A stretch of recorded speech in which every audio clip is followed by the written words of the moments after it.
Hi friends, welcome to our channel. Brahmamudi serial next ఎపిసోడ్లో ఏం జరగబోతోందో ఈ వీడియోలో చూసి తెలుసుకుందాం. లేకపోతే మీ ఆస్తి మొత్తాన్ని జప్తు చేస్తామని అన్న బ్యాంక్ ఆఫీసర్స్.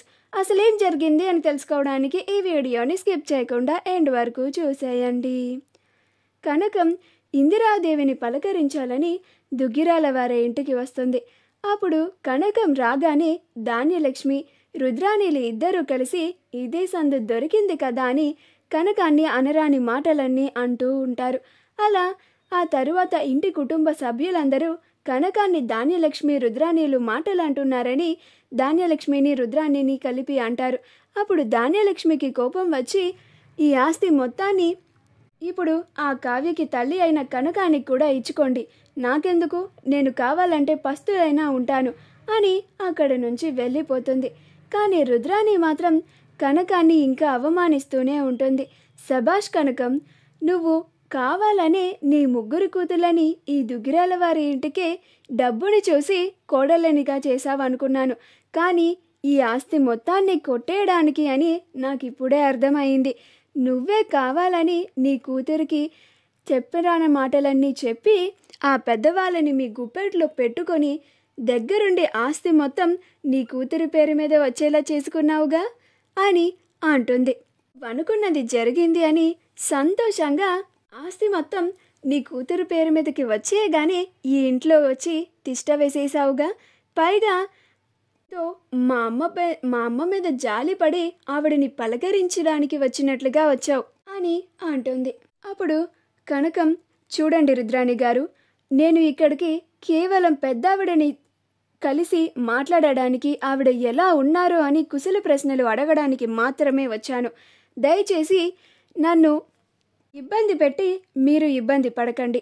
నేను ఎలాంటి డబ్బుని ఆశించి ఈ ఇంటికి రాలేదు, అలాగే నేను నా కూతురికి ఎలాంటి ఉసుగొల్పు మాటలు చెప్పలేదు. ఆ మాటకి వస్తే అలాంటి బుద్ధి ఈ ఇంట్లో మీకు, మీ కొడుక్కే ఉంది అని అంటుంది. అప్పుడు రుద్రాణి కనకం అని అంటుంది. అప్పుడు అపర్ణ, ఏం రుద్రాణి, కనకం అన్న దాంట్లో తప్పేముంది, ఈ ఇంట్లో ధాన్యలక్ష్మిని ఉసిగొల్పింది నువ్వే కదా, ఎంత మంచిగా ఉండే నా చెల్లెలైన ధాన్యలక్ష్మికి నీ చెప్పుడు మాటలు చెప్పి తన మనసుని విరిచేసి ఇప్పుడు తన బుర్రని కూడా పాడు చేసి ఈ ఇంట్లో వాళ్ళందరితో కలిసి ఉండనివ్వకుండా నీకు సపోర్టింగ్గా ఉండేలాగా చేసుకున్నావు, ఈ ఇంట్లో ఉండే వాళ్ళందరికీ విరుద్ధం అయ్యేలాగా చేశావు అని అంటుంది. అప్పుడు రుద్రాణి, నేనేమి ధాన్యలక్ష్మికి చెప్పుడు మాటలు చెప్పి మీ మీదకి ఉసుగొల్పలేదు అని అంటుంది.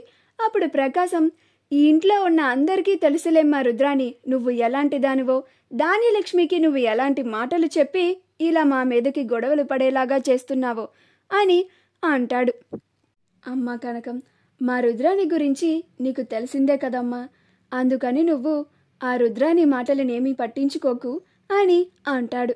అప్పుడు కనకం, అలాగే అన్నయ్య గారు అని ఇందిరాదేవిని, అమ్మ మీరు ధైర్యంగా ఉండండి, బాధపడకండి, టైంకి మందులు వేసుకోండి, పెద్దయ్య గారికి తొందరగానే నయమైపోయి క్షేమంగా ఇంటికి తిరిగి వస్తారు అని ధైర్యం చెప్తూ ఉంటుంది.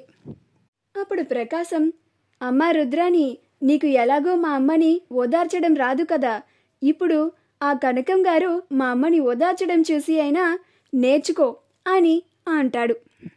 వచ్చి కష్టాల్లో ఉన్న మా అమ్మకి ఎంత బాగా ధైర్యం చెప్తుందో, నువ్వు ఉన్నావు, ఆస్తి కోసం గొడవ చేయడం తప్ప ఏనాడన్నా ఇలా చేశావా అని అంటాడు. అప్పుడు రుద్రాణి మూతి ముడుచుకొని కూర్చొని ఉంటుంది. కాసేపటికి కనకం, అమ్మ నేను ఇంకా వెళ్ళొస్తాను అని అక్కడి నుంచి వెళ్ళిపోతుంది. ఆ తరువాత రుద్రాణి, ధాన్యలక్ష్మిలు ఇద్దరూ కలిసి కావ్య దగ్గరికి డబ్బులు అడగడానికి వస్తారు. అలా కావ్య దగ్గరికి వెళ్ళి, రుద్రాణి నాకు వెంటనే 2 లక్షలు కావాలి అని అంటుంది. అప్పుడు కావ్య, ఎందుకు అంత డబ్బు అని అంటుంది. అప్పుడు ధాన్యలక్ష్మి, ఏంటి కావ్య, ఆస్తి మొత్తం మీ తాతయ్య గారు నీ పేరు మీదకి రాసేయగానే మనిషివి మారిపోయావే, 2 లక్షలు అడిగినందుకే ఎందుకు అని అడుగుతున్నావు, అంటే మా మాటకి ఎదురు సమాధానం చెప్తున్నావు నువ్వు, అంత ధైర్యం వచ్చేసిందా నీకు అని అంటుంది. అప్పుడు కావ్య, నేను మీకు ఎదురు చెప్పాలి అని ఎందుకు అని ప్రశ్న వేయడం లేదు చిన్నత్తయ్య గారు. 2 లక్షలు అంత మొత్తం మీకు ఎందుకు అని అంటున్నాను అని అంటుంది. అప్పుడు రుద్రాణి, మాకు ఉండే ఖర్చులు మాకు ఉంటాయి. మేము ఎంత అడిగితే అంత నువ్వు మౌనంగా మాకు ఇవ్వాల్సిందే, మా చేతిలో పెట్టాల్సిందే అని అంటుంది. అప్పుడు కావ్య, అలా కుదరదు రుద్రాణి గారు. తాతయ్య గారు నన్ను నమ్మి ఈ కుటుంబ బాధ్యతలన్నీ నా చేతిలో పెట్టారు. ఇలా ఎవరు ఎంత అడిగితే అంత చేతిలో పెట్టడానికి కాదు. మీకు అంత డబ్బు ఎందుకు కావాలో సరైన కారణాన్ని నాకు చెప్పండి. అప్పుడే నేను మీకు 2 లక్షలు ఇస్తాను, లేకపోతే ఇవ్వను అని అంటుంది. అప్పుడు అపర్ణ వచ్చి, శభాష్ కావ్య, నా కోడలివి అనిపించుకున్నావు. నాకిప్పుడు చాలా బాగా నమ్మకం వచ్చింది. నువ్వు మీ తాతయ్య గారిని మీద పెట్టుకున్న నమ్మకాన్ని అస్సలు వమ్ము చేయవని, నీ దగ్గరికి వచ్చి ఎన్ని రాబందులు నీ దగ్గర ఉన్న సొమ్ముని లాక్కొని పోవాలని చూసినా కానీ నువ్వు ₹1 బిల్ల కూడా జారనివ్వవు అని నాకింకా కాస్త నమ్మకం వచ్చింది. నువ్వు రా కావ్య అని అక్కడ నుంచి తీసుకెళ్ళిపోతుంది. ఇప్పుడు రుద్రాణి, చూసావా ధాన్యలక్ష్మి, ఈ ఇంట్లో వాళ్ళందరూ ఒకటైపోయి మనల్ని ఎలా చూస్తున్నారో అని అంటోంది. అప్పుడు ధాన్యలక్ష్మి, చూస్తున్నాను, ఆ కావ్య దగ్గర నుంచి ఆ 2 లక్షలు ఎలా తీసుకోవాలో నాకు బాగా తెలుసు అని అక్కడి నుంచి వెళ్ళిపోతుంది. రాజ్ ఆఫీస్లో ఉంటే బ్యాంక్ ఆఫీసర్స్ వచ్చి, మీ తాతయ్య గారు సీతారామయ్య గారు వాళ్ళ ఫ్రెండ్కి లోన్ కోసం షూరిటీ సంతకం చేశారు. ఇప్పుడు ఆ లోన్ తీసుకున్న వ్యక్తి నష్టాలు వచ్చాయని మాకు చెల్లించాల్సిన డబ్బులు రూపాయి కూడా చెల్లించలేదు. షూరిటీ సంతకం మీ తాతయ్య గారు చేశారు కాబట్టి ఇప్పుడు వాళ్ళు మాకు డబ్బులు ఇవ్వడం లేదు కాబట్టి మీ తాతయ్య గారిని అడగడానికి వచ్చాము. ప్రస్తుతం మీ తాతయ్య గారు కోమాల్లో ఉన్నందున ఆయన వారసుడైన మీ దగ్గరికి వచ్చాము. ఇప్పుడు ఆ 100 కోట్లు మీరు కడతారా, లేకపోతే మీ ఆస్తి మొత్తాన్ని జప్తు చేయమంటారా అని అంటారు. ఆ విషయం వినగానే రాజ్ ఆశ్చర్యపోతాడు.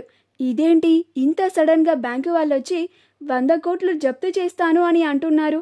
అసలు ఇంత పెద్ద మొత్తం నేను ఎలా చెల్లించాలి అని రాజ్ ఆశ్చర్యంలో ఉండి ఆలోచించుకుంటూ ఉంటాడు. అప్పుడు రాజ్, ఏం మాట్లాడుతున్నారు మీరు? మా తాతయ్య గారి షూరిటీ సంతకం చేయడం ఏమిటి? వాటికి సంబంధించిన ప్రాపర్ డాక్యుమెంట్స్ మీ దగ్గర ఉన్నాయా అని అడుగుతాడు.